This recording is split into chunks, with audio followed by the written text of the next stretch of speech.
आज की प्रॉब्लम्स जो फेस कर रही है हमारी यंग जनरेशन में से एक देखने में मेजर प्रॉब्लम ये आ रही है कि हमारी यंग जनरेशन में डिसीजन मेकिंग पावर जो है वो नहीं है।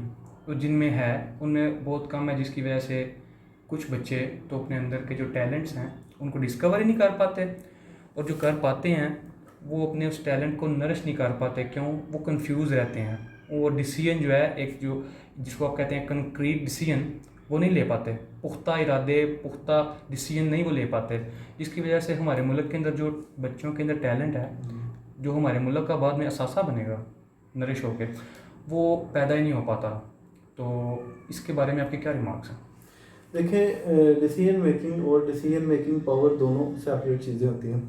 First of all, decision making जो है वो मल्टीपल चॉइसेस, मल्टीपल ऑप्शंस हैं, जिनमें से आप एक ऑप्शन चूज़ करते हैं जो आपकी किसी भी प्रॉब्लम के लिए, ज़िंदगी में किसी भी मामले के लिए बेस्ट सूटेड जो ऑप्शन होता है, आप डिफरेंट फैक्टर्स को कंसिडर करते हुए उसको चूज़ करते हैं। और जो डिसीजन मेकिंग पावर है वो बेसिकली आपके अंदर नाकामी का खौफ जो है उसको अगर आप ख़त्म कर दें तो आपके अंदर डिसीजन मेकिंग पावर पैदा होती है।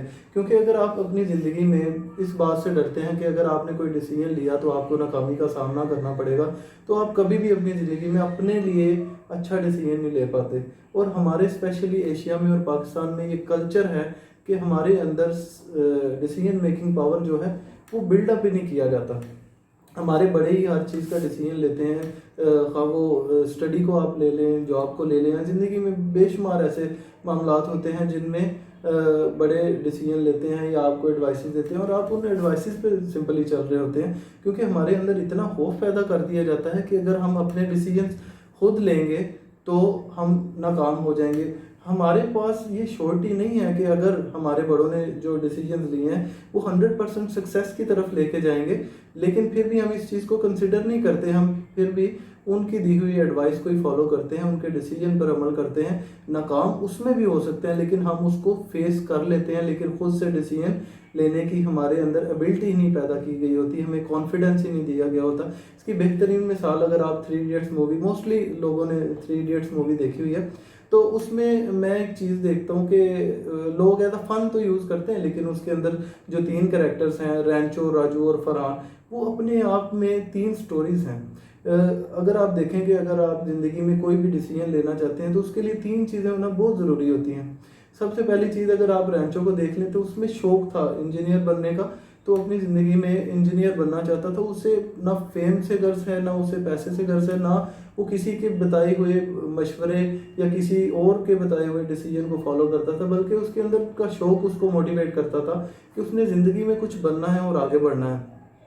नंबर टू, राजू की अगर आप मिसाल लेके देख लें तो राजू को शौक भी था ज़िंदगी में इंजीनियर बनने का, लेकिन उसके साथ साथ उसकी कुछ फैमिली प्रॉब्लम्स थी, कुछ मजबूरियां थी, जिसकी वजह से वो और मोटिवेट होता था कि उसने अपनी ज़िंदगी में कुछ अचीव करना है। कामयाब लोगों की हमेशा अगर आप मिसाल लेके देख लें तो वही लोग ज़िंदगी में ज़्यादा कामयाब होते हैं जिन्होंने अपनी ज़िंदगी में महरूमियाँ देखी होती हैं, या जो लोग बहुत ज़्यादा एक्स्ट्रा ऑर्डिनरी होते हैं, उनके अंदर अल्लाह ताला ने बहुत ज़्यादा टैलेंट पैदा किया होता है, या बहुत ज़्यादा वो शौकीन होते हैं कोई काम करने के, उनके अंदर पैशन होता है, जुनून होता है।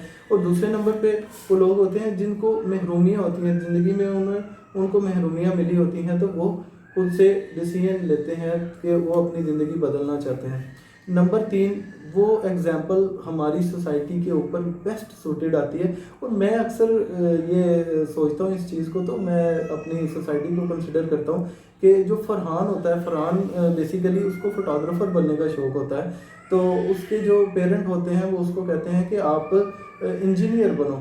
तो जब उसके दोस्तों को पता लगता है, रैंचो को, कि वो तो फोटोग्राफ़र बनना चाहता था, तो वो उसको समझाता है काफ़ी ज़्यादा कि यार तुम अगर अपनी ज़िंदगी में इंजीनियर नहीं बनना चाहते तो तुम कभी भी इंजीनियर मत बनो, क्योंकि अगर तुम बन भी जाओगे तो तुम कभी अच्छे इंजीनियर भी नहीं बन सकोगे। उसको मोटिवेट किया जाता है कि अपनी ज़िंदगी में अपने डिसीजन लेना सीखो। इस फिल्म में मुझे जो लोगों को काफ़ी ज़्यादा एंटरटेनमेंट के डायलॉग्स हैं जो याद रहते हैं, लेकिन मुझे इस मूवी से स्पेशली एक डायलॉग बहुत ज़्यादा याद रहता है कि अब्बा नहीं मानेंगे। जिस वक्त उसका दोस्त रैंचो उसको समझा रहा होता है कि तुम्हारा ये लेटर आया है हंगरी से, और तुम्हें कॉल की गई है और तुम्हें वो पे भी देंगे, तुम्हें एक मौका मिलेगा अपना करियर बनाने का, तो उस वक्त वो कहता है अब्बा नहीं मानेंगे। तो उसका दोस्त जो रैंचो होता है उसको समझाता है कि यार तुम अपने अब्बा से जाके बात करो, उनको बताओ कि मैं इंजीनियर नहीं बनना चाहता, मैं फोटोग्राफर बनना चाहता हूँ। अगर मैं इंजीनियर बन भी जाऊँगा तो मैं कभी अपना प्रोडक्टिव यूज़ अपनी स्किल्स का नहीं कर सकता, मैं आउटपुट नहीं दे सकता।